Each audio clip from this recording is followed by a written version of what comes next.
مجھے مرید فرما لیں۔ غوث اعظم نے کہا ٹھیک ہے، لیکن آنے والے نے کہا حضرت میری دو شرطیں ہیں۔ غوث اعظم نے کہا وہ کیا؟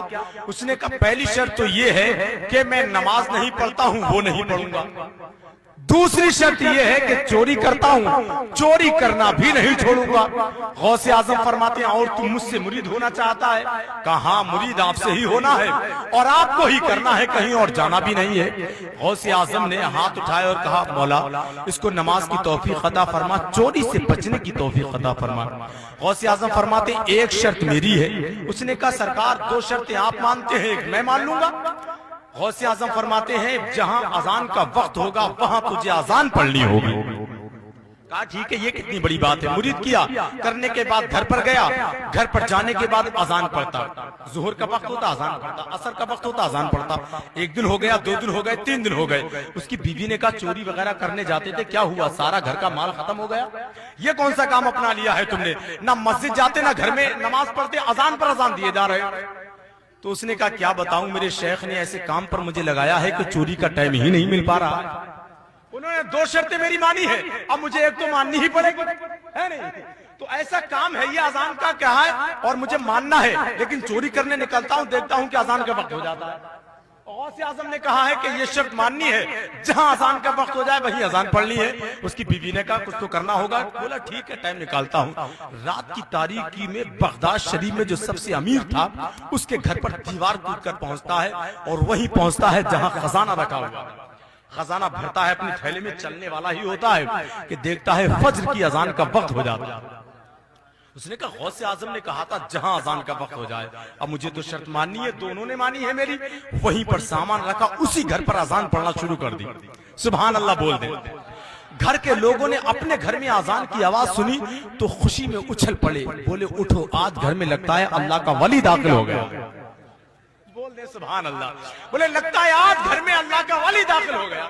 پورے گھر کے بھی بچے جوان بچوں کو سب کو اٹھا دیا، بولے اٹھو آج قسمت کا ستارہ چمک گیا ہے، آج گھر میں اللہ کا ولی اور اس کے پیچھے نماز پڑھنے کا موقع ہمیں ملے گا۔ گھر کے لوگ وضو بنا کر فارغ ہوئے، وہ اذان پڑھ کر فارغ ہوا، کیا دیکھتا ہے چاروں طرف بھیڑ لگی ہوئی، اب دیکھا تو گھبرا گیا، بولا آج غوث اعظم نے مجھے پھنسا دیا، آج میں پھنس گیا، بچنے والا ہوں نہیں۔ گھر کے لوگ بولے حضرت سنتیں ادا کر لیجئے، آپ کو نماز پڑھانا۔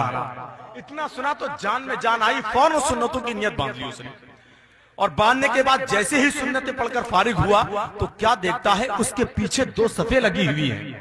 اللہ اکبر۔ اس نے کہا کیا معاملہ؟ گھر کے لوگ بولے حضرت نماز آپ کو پڑھانی ہے۔ سبحان اللہ بولے نماز آپ کو پڑھانی ہے۔ اس نے کہا زندگی میں کبھی میں نے اپنی خود کی تو نماز پڑھی نہیں، آج پڑھا کیسے دوں گا؟ کیا کہہ رہے ہو؟ میں چور ہوں، چوری کرنے آیا ہوں، تو دیکھو مال رکھا ہوا ہے، تمہارے گھر سے میں نے چرایا ہے۔ گھر کے لوگ بولے نہیں آپ تو اللہ کے ولی ہیں۔ سبحان اللہ۔ اور جیسے ہی اس نے سنا ہے کہ یہ گھر کے لوگ مجھے اللہ کا ولی کہہ رہے ہیں تو وہ اور اچھل گیا، بولے کیا اللہ کا ولی کہہ رہے ہو مجھے؟ پوری زندگی چوری کرتے ہوئے ہو گئی، یہ تو میرے شیخ نے آج مجھے پھنسا دیا۔ گھر کے لوگ کہہ رہے ہیں نہیں حضرت نماز آپ کو ہی پڑھانا ہے، وہ کہہ رہا ہے میں چور ہوں، گھر کے لوگ کہہ رہے ہیں نماز آپ کو ہی پڑھانا ہے، آپ تو اللہ کے ولی ہیں، اور ادھر غوث اعظم اپنے حجرے میں مسکرا رہے ہیں اور کہہ رہے ہیں ایک وعدہ کیا تھا آج پھنس گیا ہے، مجھ سے ایک وعدہ کیا تھا آج پھنس گیا ہے، مرتا کیا نہیں کرتا۔ گھر کے لوگوں نے کہا حضرت نماز کا وقت نکل جائے گا، جلدی نماز پڑھائیے۔ کہا نہیں مانتے ہو تو نیت باندھ لو۔ نیت جب صفیں لگائی، نیت باندھی، نماز پڑھا کر فارغ ہوا تو کیا دیکھتا ہے دعا مانگ کر جیسے ہی فارغ ہوتا ہے کیا دیکھتا ہے کہ پورا گھر کوئی ہاتھ چوم رہا ہے، کوئی پیر چوم رہا ہے۔